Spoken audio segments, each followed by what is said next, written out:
We will start with Dr. Deepak Divan, who is director of the Center for Distributed Energy at Georgia Tech.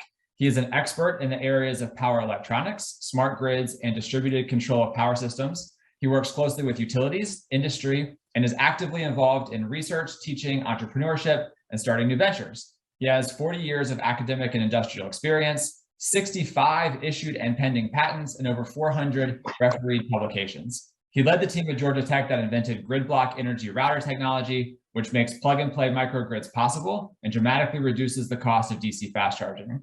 He's raised over $160 million in venture funding and founded or seeded several ventures, including Soft Switching Technologies, Innovolt, Verintech, and SmartWires. He's an elected member of the U.S. National Academy of Engineering, a member of the National Academy's Board on Energy and Environmental Systems, a fellow of the IEEE, past president of the IEEE Power Electronics Society, and is recipient of the IEEE William Newell Field Medal. So without further ado, Dr. Divan, over to you.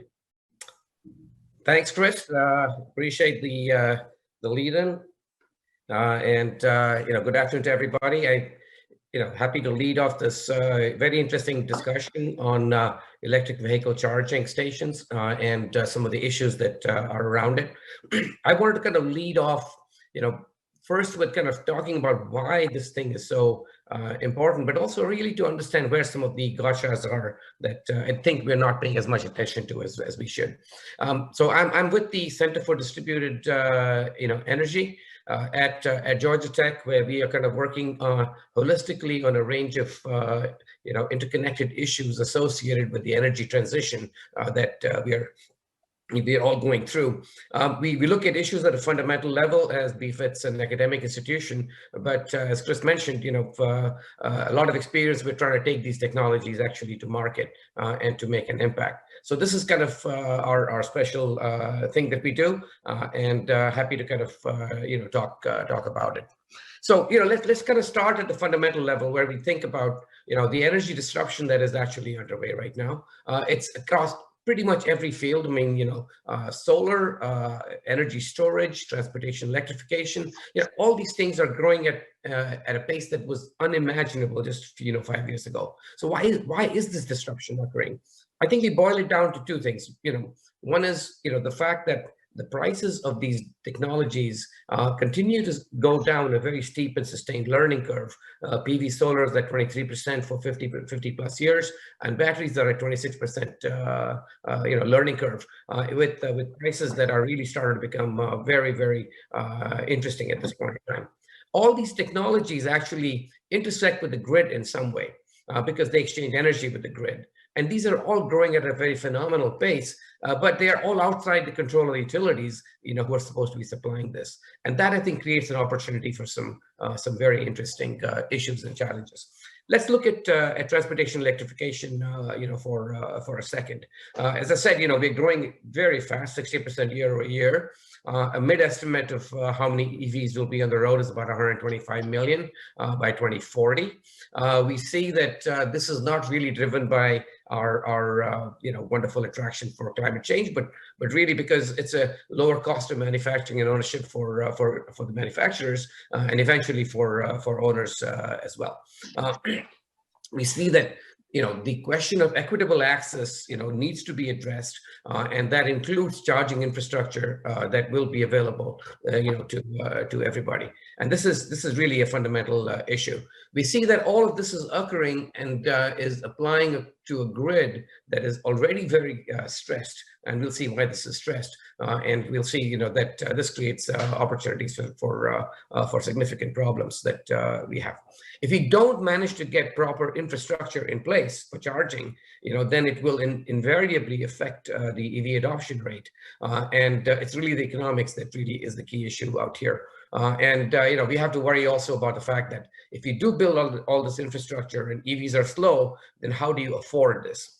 I was part of a National Academy's committee on the future of electric power in the US. And one of the findings was that, the peak load for electric charging is going to be potentially a problem. So let's look at that a little bit and see, where that takes us. We do. I think everybody on the on the session today is going to be aware that there's a whole host of charging rates. Level 1, 2, 3. We have fleet charging, and e-semis are starting to come in.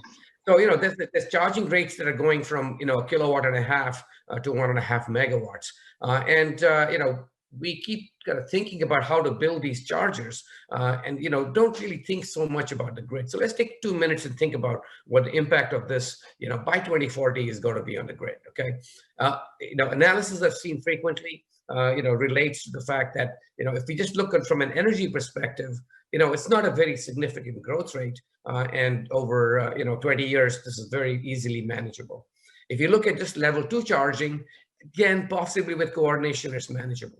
But if you start looking at fast charging, which I think is really critical in terms of wide-scale deployment, we see that even if 10 million EVs, which is about 8% of the 2040 estimate, is charging at 100 kilowatts, you see about 1,000 gigawatts. You see 1,000 gigawatts of peak generation that is required, and that is equal to the total generation capacity in the U.S. How are we going to double our generation capacity in the next 20 years? This becomes a very big problem. Also, at the point of use, we start seeing that as you start deploying DC fast charging stations on the distribution grid, or even more. I mean, we start deploying multiple truck charging stations. We start seeing that the distribution grid is going to be very stressed. Bloomberg said it a few years back when they said that pure play DC fast charging operators don't really have a good business model at this point in time, and this is something to really be concerned about. So let's step back and start seeing what is this intersection between transportation and the grid. If you think about the the automotive sector, it's private, it's freewheeling, it's extremely competitive, and they're growing at whatever rate they can possibly get to. Okay, the utility sector, on the other hand, is regulated, is extremely risk averse, has extremely long planning cycles, and hate anything happening that's outside their control. And everything that's happening today in terms of distributed energy resources, storage, and EVs is happening outside of control. That's a problem. If you look at centrally controlled bulk systems, which is how we have today, we are migrating to decentralized DR-dominated systems. We don't know really how to control these systems very well. Everybody is in their own silos, thinking that they're moving fast, but they're thinking that all the adjacencies that they touch are automatically going to take care of themselves. For example, every EV charging kind of company I've seen assumes that the grid is going to be there as a resource. They just have to plug in and it's all done. And that's not going to be how it is. As we start looking at the complexity of the system, we see some very strong interdependencies, and we see a very strong need for flexible and adaptive solutions. We think there's a need to think holistically about the issues, and if we don't, we're going to be inviting trouble as we move forward.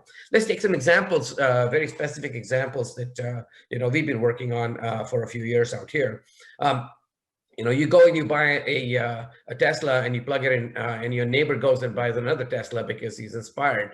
And all of a sudden you have a problem where you have, 2 or 3 EVs charging on your pole top transformer. Well, that completely changes the way the transformer has been designed and in terms of operation, and you could have a dramatic reduction in life from 30 plus years to 3 years.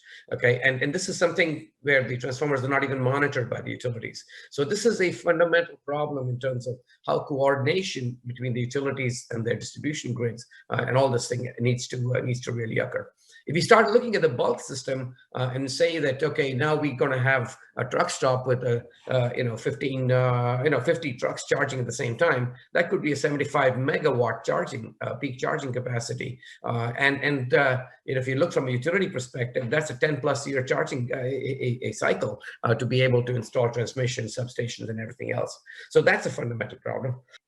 From a business model issue, this is also not very good. I know a lot of charging people are complaining about demand charges that utilities impose. But if you look at what cost of rolling infrastructure is it's really based on, what the peak,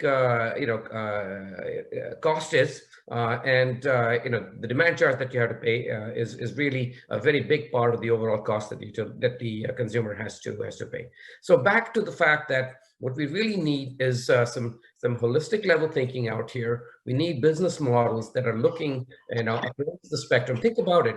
The utilities are investing, tremendously at the grid edge. They're putting in microgrids for resiliency. They're putting in, backup power. They're putting in storage. And all of this is happening in duplication with what the electric vehicle businesses, are doing. And therein lies an opportunity for doing something together. So yes, I do think that a holistic approach is needed.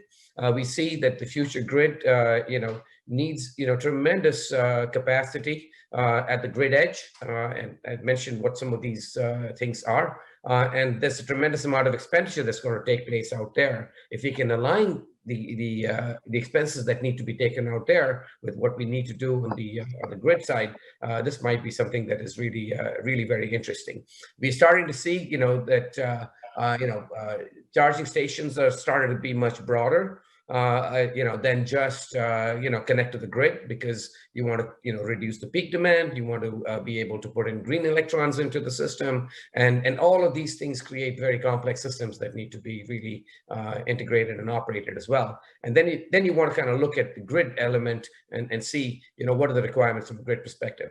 So to conclude, what I would say is that I think there is a fantastic opportunity out here to create tomorrow's energy infrastructure. And that tomorrow's energy infrastructure is all residing at the grid edge, and the issues of EV charging, of DER integration, of energy storage integration, of resiliency, all come at the grid edge. And I think to be able to talk together is really very fundamental to be able to realize some of these advantages. So with that, thanks, Chris, and I turn it over back to you so that you can take on and introduce Jake. Excellent. Thank you so much.